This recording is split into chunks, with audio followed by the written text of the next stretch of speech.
The glass doors of Highland Crest Bank slid open with a quiet whoosh, releasing a rush of cool, conditioned air onto the busy sidewalk outside. The scent of freshly brewed coffee mingled with the faint polish of leather furniture, creating an atmosphere that spoke of quiet efficiency and wealth. Sunlight streamed in through the expansive floor-to-ceiling windows, casting crisp, golden lines across the polished marble floors. Every detail of the bank's interior, mahogany desks, sleek glass partitions, gold accents strategically placed to catch the light, was designed to impress, to remind anyone who entered that money lived here.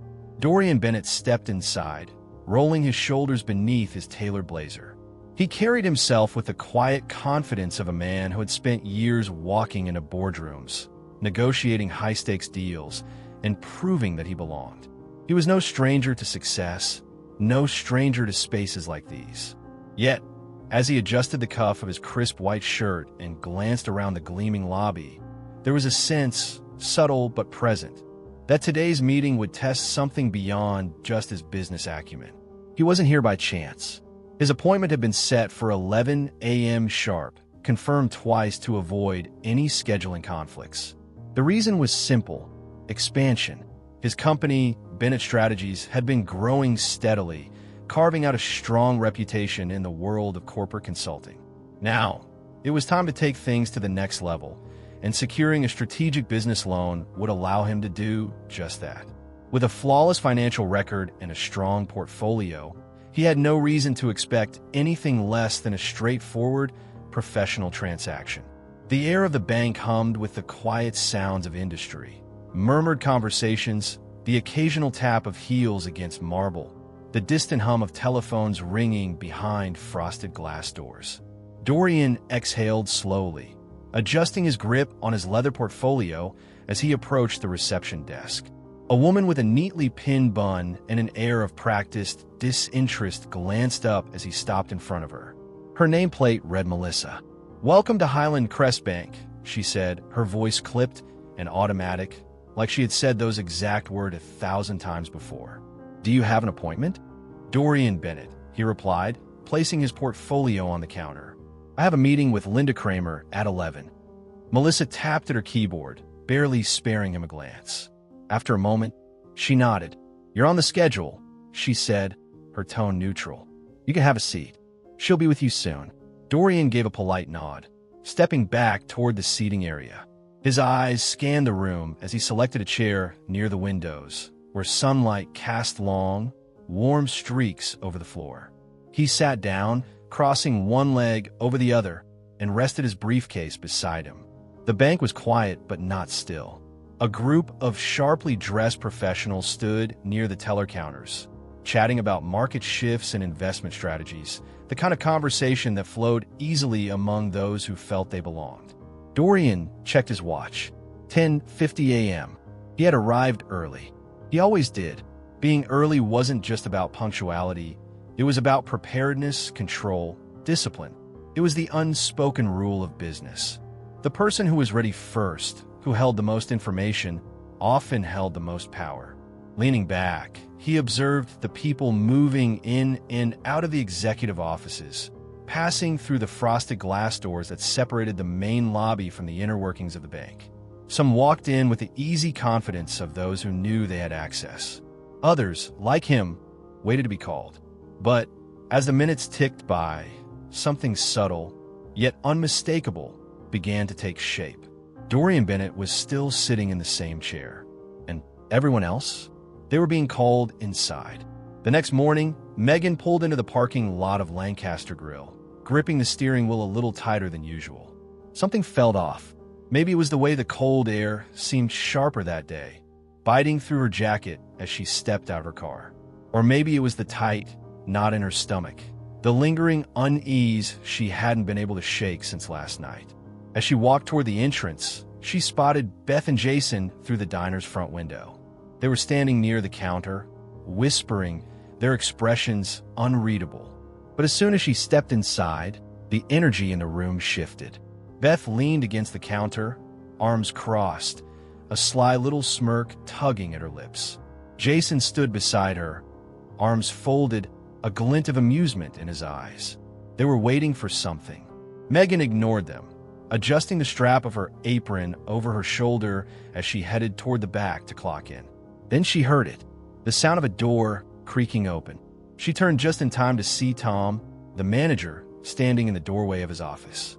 His expression was unreadable, but there was something about the way he looked at her, like he had been expecting this moment. "Megan," he said flatly, "come with me." Her heart skipped a beat. She glanced at Beth and Jason, who were both watching now, their smirks deepening. Something was wrong. Megan followed Tom into his office, her footsteps slow and deliberate. The room was cramped, the desk cluttered with old receipts, paperwork, and a coffee mug with a dried stain at the bottom. He didn't bother to sit. Instead, he leaned back against the desk, exhaled, and met her eyes. "We're letting you go." The words hit like a slap. Megan blinked, her mind scrambling to process what he had just said. "What?" Tom's expression didn't change. "It's not working out." A cold weight settled in her stomach. "Not working out?" she repeated, a sharp, humorless laugh escaping her lips. "I've been here for almost 3 years. I've never missed a shift, never been late." Tom exhaled through his nose, like he was already tired of this conversation. "It's a decision we've made." "We." Megan knew what that meant. She swallowed the lump in her throat. "This is because of last night, isn't it?" Tom didn't confirm it. He didn't have to. His silence was enough. Megan felt heat rise to her face. "So I get fired for doing my job?" Tom's fingers tapped against the desk. "You can collect your final paycheck next week." That was it. No warning. No explanation. Just out. Megan clenched her fists, but she knew there was no point in arguing. Slowly, she untied her apron and set it on the chair. As she turned to leave, she hesitated at the door, forcing herself to look back at Tom. "You know this isn't right," she said, voice steady. Tom didn't even flinch. Megan shook her head and walked out. When she stepped back into the main dining area, Beth was still standing by the counter, a knowing smirk playing at the corners of her lips. Jason pretended to wipe down a table, but he wasn't even trying to hide the satisfaction in his eyes. They had been waiting for this moment. Megan felt her face burn, not with embarrassment, but with anger. She wanted to say something. She wanted to call them out, to demand to know how they could be so damn heartless. But she didn't. She wouldn't give them the satisfaction. Lifting her chin, she walked past them without a word, pushing through the doors into the cold morning air. For the first time in 3 years, she had no job, no paycheck, no backup plan. She got in her car, slammed the door shut, and gripped the steering wheel so tightly her knuckles turned white. Her breath came in short, sharp bursts. How was she going to pay rent? How was she going to help Evan with his groceries? How was she? Her phone buzzed. Megan ignored it at first, staring blankly at the windshield, her thoughts spiraling. Then she glanced at the screen. Unknown number. She hesitated, then with a shaking hand, she answered. "Hello." A deep voice came through the line, steady and familiar. "Megan," the man said. "This is Richard Lawson." Megan frowned. "I'm sorry, who?" "The man you served last night at Lancaster Grill." Her breath caught. She sat up a little straighter. "Oh, yes, sir. How can I help you?" There was a pause.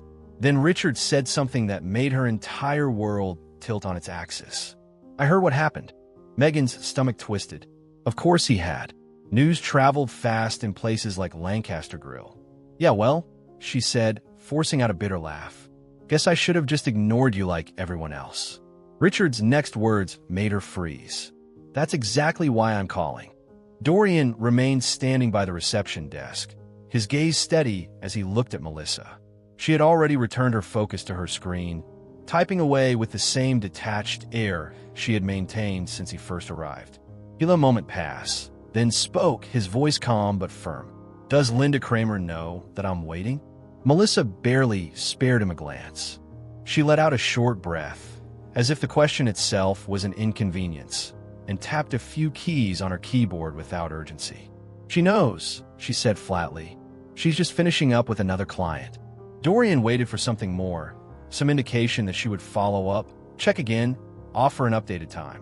But nothing came. No apology. No sign that she had any intention of moving things forward. Just another vague response meant to pacify, not to resolve. He pressed on. Do you have an estimate on when she'll be available? Melissa's fingers paused for half a second before she gave a slight shrug. It shouldn't be much longer. That phrase again. It shouldn't be much longer. A non-answer. A way to dismiss him without explicitly telling him he didn't matter. Dorian exhaled slowly, biting back the frustration rising in his chest. He had seen this before. The subtle tactics, the polite indifference. The way people could deny what was happening even when it was happening right in front of them. And then, before he could respond, another shift unfolded right in front of him. The glass doors swung open again, and a woman strode into the lobby with the kind of effortless presence that came from knowing she belonged. She was dressed in an elegant navy blue dress, a designer handbag hanging from the crook of her arm, her jewelry understated but unmistakably expensive. She was on her phone, mid-conversation, her voice light and casual, as if she had nowhere to be and all the time in the world to get there. Dorian didn't need to guess how this would play out. Melissa's posture changed instantly. Her shoulders straightened, her expression lifted, and, just like that, the disinterested monotone she had used with him was gone, replaced by warmth and attentiveness. "Good morning, Mrs. Lancaster," Melissa greeted, her tone smoother, more polished, almost deferential. Mrs. Lancaster barely acknowledged her. She gave a quick nod, still focused on her phone call, and within seconds, a banker appeared at her side. No waiting, no questions, no "she'll be with you soon." Dorian watched in silence as the woman was ushered past the frosted glass doors, disappearing into the executive offices. The same doors he had been staring at for over an hour and a half.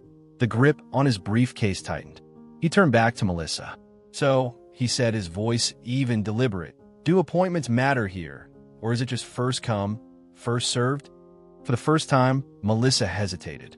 A flicker of discomfort passed through her expression before she quickly recovered, her professional mask snapping back into place. "I told you, sir," she said, her voice carrying a hint of defensiveness now. "She'll be with you soon." There was again that word, soon. It wasn't a reassurance.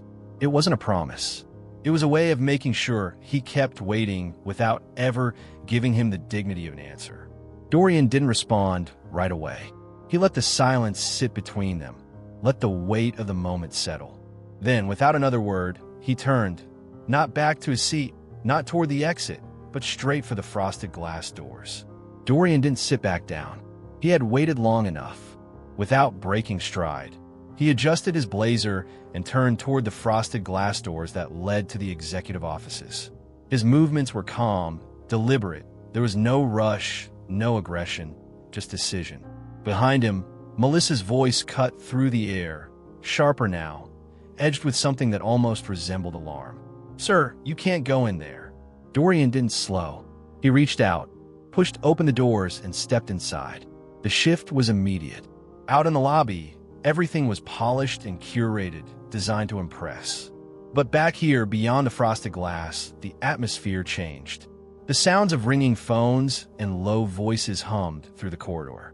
Office doors lined the hall, some open, revealing glimpses of darkwood desks and neatly stacked financial reports. Others were closed, their occupants deep in private meetings. But Linda Kramer's office? Wide open, and she was alone. Dorian stopped in the doorway, taking in the scene before him. Linda wasn't in a meeting. She wasn't occupied with a high-profile client or dealing with some urgent bank crisis. She was seated at her desk, typing leisurely on her laptop, completely undisturbed. For a split second, she didn't notice him. Her focus remained on the screen, her fingers moving over the keyboard with unhurried ease. Then, sensing someone's presence, she looked up. Surprise flickered across her face. Then irritation. She sat back slightly, composing herself, her expression shifting into something more controlled, cold, detached, the kind of look reserved for people she didn't think she needed to impress. "Mr. Bennett," she said, her voice clipped, her tone carrying the weight of authority. "You should have waited until you were called." Dorian met her gaze, steady and unshaken. I did wait. Something in Linda's expression twitched, a momentary hesitation, quickly masked. She exhaled through her nose, closing the laptop with a measured click. "We've been extremely busy today," she said, smoothing out the front of her blouse, as if that explained everything. "I understand the delay must have been frustrating, but we have a tight schedule and—" Dorian lifted a brow, watching her closely. Busy? He had watched at least 6 people, some without appointments, be ushered inside within minutes of arriving. He had seen Melissa's demeanor change in an instant when the right person walked through the door. He had seen Mrs. Lancaster step inside without a word of protest, like the rules simply didn't apply to her. But him? He had been made to sit, to wait. "Busy," Dorian repeated, his voice even, unreadable. Linda's fingers twitched slightly as she reached for a folder on her desk.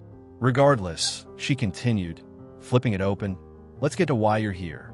There it was, the redirection. She wasn't going to acknowledge the wait. She wasn't going to apologize. She was going to move on, as if none of it had happened. Dorian didn't sit. Linda barely seemed to notice.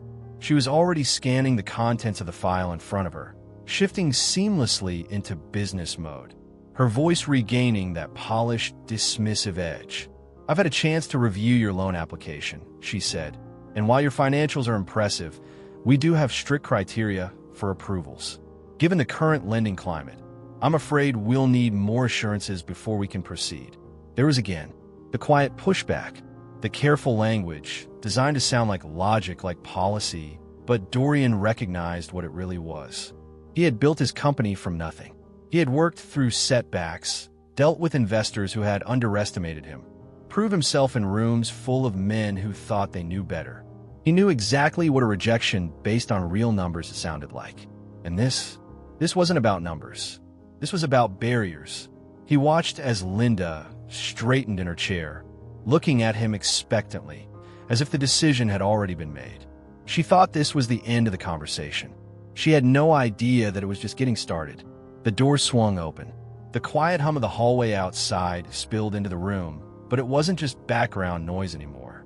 It carried weight, a presence that shifted the air. 3 men stepped inside, their tailored suits crisp, their movements deliberate. They didn't need to announce who they were. Everything about them spoke of authority, decision-making power, control. And leading them was Richard Langford, CEO of Highland Crest Bank. Linda went rigid in her chair. The color drained slightly from her face as Richard's sharp gaze swept over the room, instantly assessing the situation. He barely spared her a glance before his eyes landed on Dorian. And in a beat, his expression changed. Recognition, surprise, and then something else, concern. "Dorian?" Richard's voice was firm but laced with familiarity. "What the hell are you doing here?" The room shifted. Linda straightened, her fingers tightening slightly around the edges of the folder in front of her. It was subtle, but Dorian caught it, the smallest flicker of panic. Dorian turned, meeting Richard's gaze with an easy composure, one that came not from intimidation, but from understanding exactly where the power in this room now sat. Before he could answer, Richard's expression darkened slightly. His eyes flicked toward Linda, then back to Dorian. "How long have you been waiting?" Silence stretched between them. Dorian let it sit. He let the weight of the question settle over the room, over Linda, over every single choice she had made today. Then, with the same calm he had maintained all morning, he spoke. "About an hour and a half." Richard's face didn't change much. There was no dramatic outburst, no immediate anger, but Dorian saw it. The slight tick in his jaw, the way his posture stiffened just enough to signal something had gone very, very wrong. Linda opened her mouth, scrambling for an explanation. "There was a scheduling issue," she started, voice forced, words coming out just a little too quickly. "We've been busy all day and—" Richard didn't even look at her. His attention remained on Dorian, his expression unreadable, but there was a shift, a quiet, simmering anger beneath his carefully controlled demeanor. "You should have called me," Richard said. His voice wasn't loud, but it carried weight, the kind that made the entire room feel smaller. "I would have made sure you were taken care of." Dorian tilted his head slightly, a small, knowing smile pulling at the corner of his lips. I didn't think I needed to. Another pause. Richard exhaled slowly, shaking his head just once before turning toward Linda. Step outside. Linda went still. For a split second, it seemed like she might protest, like she might try to salvage some part of this. But the look in Richard's eyes left no room for argument. She stood, her movements stiff, her hands clenching in a fist before she forced them to relax. "Of course," she said, her voice quieter now. She closed the folder in front of her and walked toward the door, her heels clicking against the floor. The door clicked shut behind her. The silence that followed was heavy, charged. Richard let out a slow breath before turning back to Dorian, shaking his head again. "I don't know what happened," he said, voice controlled but clipped, "but I guarantee it won't happen again." Dorian didn't respond right away. He didn't need to, because the damage had already been done. Richard leaned against the desk, rubbing a hand over his jaw before straightening. "This isn't how we do things here," he said, his tone carrying the unspoken acknowledgement that today had exposed something deeper, something systemic. Dorian raised an eyebrow. "Seems like it is." Another pause. This time, Richard didn't try to argue. He didn't make excuses. Men like him, men at the top, knew when something had gone wrong. And right now, he was calculating exactly how big of a problem this was. Richard turned to one of the executives standing behind him. "Make sure Linda is off the floor immediately," he said, his voice smooth, decisive. "We'll have a conversation later." The man nodded once and stepped out without another word. Richard turned back to Dorian. "That loan application you submitted," he said, his tone shifting into something more businesslike. "I assume it was solid." Dorian tapped the side of his briefcase. "See for yourself." Richard took the file from the desk, flipping through the pages. He barely made it past the first few documents before shaking his head. This shouldn't have even been a question. He glanced toward the remaining executive, still standing near the door. "Fast track it. I want an approval on my desk by the end of the day." Dorian arched an eyebrow. Just like that, Richard met his gaze, unwavering. "You should have had it 2 hours ago. I'm fixing the mistake." Dorian studied him for a long moment. He knew exactly what this was. This wasn't generosity. It wasn't about making things right. It was about control, about ensuring the damage stopped here, in this office, before it bled into places Richard didn't want it to reach. Dorian had been in this game long enough to recognize when a man like Richard Langford was trying to contain a situation before it became a liability. And yet, he wasn't about to let Richard off that easy. "I'll accept the approval," Dorian said, standing, "but fixing this for me doesn't fix the real issue." Richard's face remained composed, but something flickered in his eyes. "We'll be having a long conversation about that," he said. Dorian nodded, picking up his briefcase. Before he left, he made sure to meet Melissa's gaze one last time. She didn't look nearly as confident now. Dorian stepped out of the office, the air outside the executive suite feeling noticeably different. Lighter, charged. The kind of shift that happened when the balance of power had been corrected, even if only for a moment. As he made his way back through the hallway, past the frosted glass doors, past the mahogany desks and sleek gold accents, he felt the subtle change in the energy around him. Eyes darted in his direction. Employees who had barely acknowledged him before suddenly seemed aware. Conversations softened. A few turned away quickly, pretending to focus on their screens. And then there was Melissa. She was still behind the reception desk, her posture a little too stiff, her fingers hovering over the keyboard in a way that made it obvious she wasn't really typing anything. For the first time since he had arrived, she didn't meet his eyes. She knew. She knew exactly what had happened behind those glass doors. She knew exactly what had been exposed. And for once, there was no dismissive tone, no indifferent shrug, no hollow excuse about busy schedules. Dorian didn't say a word. He didn't need to. Melissa's avoidance was acknowledgement enough. The cool rush of outside air greeted him as he stepped through the bank's main doors, the midday sun hitting the glass facade, making it gleam. It was the kind of building meant to impress, to establish dominance, to remind people of where power resided. And yet, The cracks had already begun to form. Dorian reached into his pocket, pulling out his phone. A single new email notification glowed on the screen. Subject: loan approval. A slow, knowing smirk crossed his lips. It wasn't about the approval. He had never doubted that his numbers were solid, that his company was worth the investment. The numbers had been right from the beginning. What had changed was that someone had been forced to acknowledge it. Dorian slipped his phone back into his pocket and walked toward his car, the weight of the morning settling in his chest. Not as anger, not as resentment, but as resolution. This hadn't been about a loan. It hadn't even been about Linda Kramer. It had been about something much bigger. It had been about the quiet, unspoken assumptions that dictated who deserved to be in certain rooms, who was acknowledged, who was given priority, and who was told to wait. It had been about the way power was wielded so casually, so seamlessly, that most people wouldn't even notice it. But today, someone had noticed. And today, someone had been forced to face the consequences. Dorian exhaled slowly, rolling his shoulders back. Respect isn't given. It's demanded.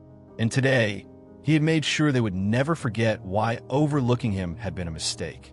Have you ever been made to wait? Not just in line, not just for a table at a restaurant or a delayed appointment, but truly made to wait for recognition, for respect, for the basic acknowledgement that your time, your presence, your worth matters just as much as anyone else's.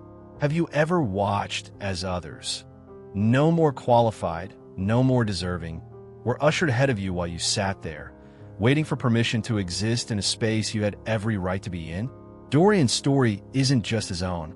It happens everywhere. In boardrooms, in banks, in corporate offices, in places where decisions are made behind closed doors. It happens in ways that are quiet, almost imperceptible, wrapped in politeness, hidden behind thinly veiled excuses. But make no mistake, it happens. And too often, people accept it. They tell themselves it's just how things work. They convince themselves that if they wait patiently, if they don't make a fuss, eventually someone will notice them. But here's the truth. No one is going to hand you the seat you deserve. You have to take it. You have to stand up, step forward, push past the invisible lines they try to draw around you. Dorian wasn't given respect. He demanded it. And when the doors finally opened, when the right people saw what had happened, the entire system shifted. Not because they wanted it to, but because they had no choice. So if you've ever been overlooked, if you've ever been dismissed, delayed, denied access to something you've earned, if you've ever been made to feel like you were less than while others were treated like they belonged, speak up. Don't wait for permission. Walk through the door. And if they try to stop you, make sure they remember why that was a mistake. If this story made you think, don't just scroll away. Take action. Like this video to help spread awareness. Share it with your friends and family, because conversations spark change. Comment below and tell us your thoughts. Have you ever witnessed an abuse of power? Let's talk about it. Follow our channel for more powerful real-life stories. And turn on notifications so you never miss an update. Change starts with awareness. Awareness starts with you. Be part of the movement.